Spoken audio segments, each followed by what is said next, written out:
Hi, welcome to நாட்டுகளாட்டா. தலைப்பு: அரசு செய்ய வேண்டியது எதிர்கால சமூகத்திற்காக. சிக்கன் திறப்பினம் குற்றம் குற்றமே என்ற நக்கீரர் பரம்பரையைச் சேர்ந்த நடுவர் அவர்களுக்கும் மாண்புமிகு ஆசிரியர்களுக்கும் என் அன்பு சகோதர சகோதரிகளுக்கும் எனது வணக்கத்தை தெரிவித்துக் கொள்கிறேன். ஒரு சிறிய தீப்பொறி கூட பெரிய காட்டை எரிக்க முடியும். அதுபோல ஒரு நல்ல அரசின் சிறிய முடிவு கூட ஒரு தலைமுறையின் எதிர்காலத்தை மாற்ற முடியும். நம் சமுதாயம் ஒரு விதை என்றால் அரசு அதை வளர்க்கும் மழை. நம் சமுதாயம் ஒரு விதை என்றால் அரசு அதை வளர்க்கும் மழை. அது சரியாக பொழிந்தால் சமத்துவம் மலரும், தவறாக பொழிந்தால் வறுமை வேர் ஊன்றும். நம் மக்கள் பெருங்கடல் என்றால் அரசு அதை வழிநடத்தும் கலங்கரை விளக்கம். நம் மக்கள் பெருங்கடல் என்றால் அரசு அதை வழிநடத்தும் கலங்கரை விளக்கம். இந்த விளக்கு அணைந்து விட்டால் நமது எதிர்காலம் இருளில் தவிக்கும். ஆனால் அது பிரகாசித்தால் நம் பயணம் வெற்றிகரமாக முடியும். அந்த வெளிச்சத்தை உருவாக்க வேண்டியது யார்? அதுதான் நான் பேச போகும் தலைப்பு: அரசு செய்ய வேண்டியவை எதிர்கால சமூகத்திற்காக. அரசு என்பது மக்களின் அடிமை. அரசு என்பது மக்களின் அடிமை என்று சான்றோர் கூறுவர். ஆம், அரசு என்பது நீங்கள், நான், நம் அனைவருக்குமான பொது சொத்து. ஒரு நாட்டின் உண்மையான செல்வம் என்பது அந்த நாட்டின் இயற்கை வளங்கள் அல்ல, அந்த நாட்டு மக்கள்தான். இந்த உண்மையை உணர்ந்த அரசை சிறந்த எதிர்கால சமூகத்தை உருவாக்க முடியும். இன்று நாம் கேட்க வேண்டிய கேள்வி என்னவென்றால், நாடு எவ்வளவு வளர்ச்சி அடைந்தது என்பதல்ல, அந்த வளர்ச்சி எல்லோருக்கும் போய் சென்றதா என்றுதான் கேட்க வேண்டும். ஒரு குழந்தை பள்ளிக்கு செல்ல இயலவில்லை என்றால், ஒரு இளைஞன் வேலை இல்லாமல் தவிக்கிறான் என்றால், ஒரு நோயாளி சிகிச்சை இல்லாமல் காத்திருக்கிறான் என்றால், நாட்டின் வளர்ச்சி வெறும் எண்ணிக்கை மட்டுமே. அரசியல் என்பது அதிகாரம் அல்ல, அது ஒரு சிறந்த தலையாய பொறுப்பாகும். முதலாவது கல்வி பற்றி பார்க்கும்போது காமராஜரின் புரட்சிதான் தெரிகிறது. ஒவ்வொரு குழந்தையும் இலவசமாக உயர்தர கல்வி கற்க வேண்டும். காமராஜர் முதலமைச்சரானதுடன் ராஜாஜியின் குலக்கல்வி முறையை ரத்து செய்து 6000 மூடப்பட்ட தொடக்கப்பள்ளியை திறந்து 16 லட்சம் குழந்தைகளுக்கு மதிய உணவு வழங்கி படிப்போர் எண்ணிக்கையை 45% 80% உயர்த்தினார். சென்னை ஐஐடி தொடங்கியது அவரது ஆட்சியில்தான்.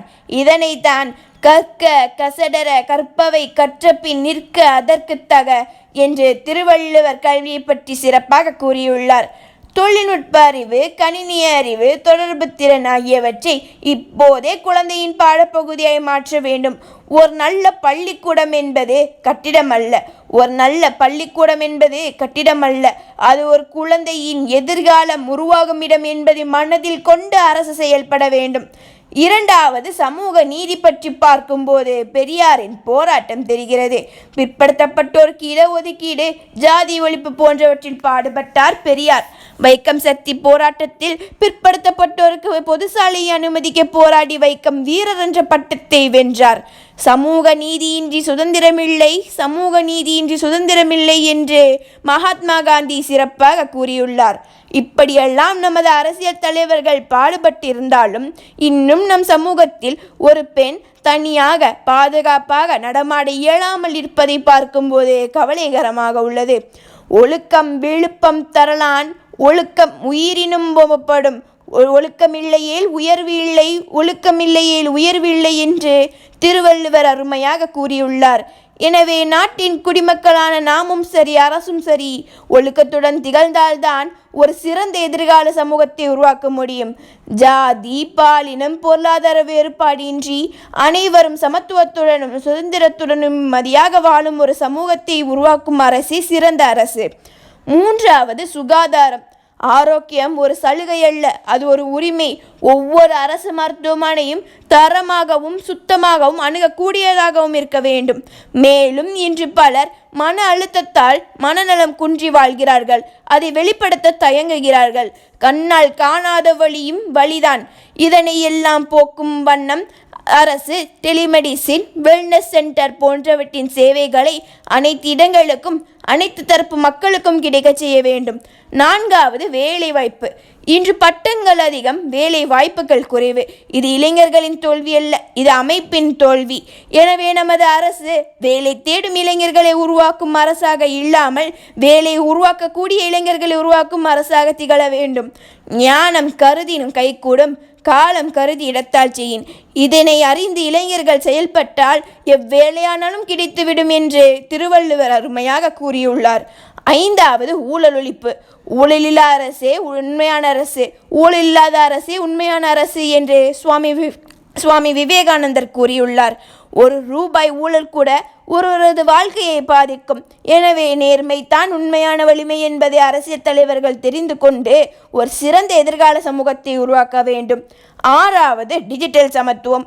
இன்று இணையம் இல்லாமல் வாழ்க்கையே இல்லை. ஆனால் இன்றும் பல இடங்களில் இணைய வசதி இல்லாத நிலையில் அங்குள்ள மாணவர்களால் நீட், JEE, IIT போன்ற நுழைவுத் தேர்வுகளில் கூட பங்கேற்க முடிவதில்லை. இதனால் அரசு அனைத்து இணைய சேவைகளையும் அனைத்து தரப்பு மக்களுக்கும் கிடைக்கும் வண்ணம் செய்ய வேண்டும். எனவே பெரியோர்களே, காமராஜர் புரட்சி, பெரியார் போராட்டம், MGR ஏழை நலன் இவற்றையெல்லாம் மனதில் கொண்டு இன்னும் பல சிறந்த நவீன அரசியல் முறைகளை கையாண்டு ஒரு சிறந்த எதிர்கால சமூகத்தை உருவாக்க வேண்டும். ஒரு நல்ல அரசு சாலைகள் மட்டும் அமைக்கக்கூடாது, மனிதர்களின் கனவுகளுக்கும் பாதை அமைக்க வேண்டும். ஒரு சிறந்த எதிர்கால சமூகம் உருவாவது என்பது அரசாங்கத்தின் கையில் மட்டுமில்லை, நாட்டின் குடிமக்களான நம் கையிலும் தான் உள்ளது. எனவே அரசாங்கத்தின் சட்டத்திட்டங்களுக்கு உட்பட்டு அரசுடன் செயல்பட்டால்தான் ஒரு சிறந்த எதிர்கால சமூகம் உருவாகும். வாழ்ந்தாலும் வீழ்ந்தாலும் பேர் சொல்ல வேண்டும், இவர் போல் யார் என்று ஊர் சொல்ல வேண்டும். வெற்றி பெற முயற்சி செய்வேன், இல்லையேல் பயிற்சி செய்வேன். காலமோ சுருக்கம், கருத்தோ பெருக்கம். இனியும் நான் பேசினால் ஏற்படும் சுணக்கம். வாய்மையே நம் வழக்கம், அதனால் வாழ்க்கையே இனிக்கும். முடிவில் வணங்குவதே நல்ல பழக்கம். பேசி முடிக்கிறேன். நன்றி, வணக்கம்.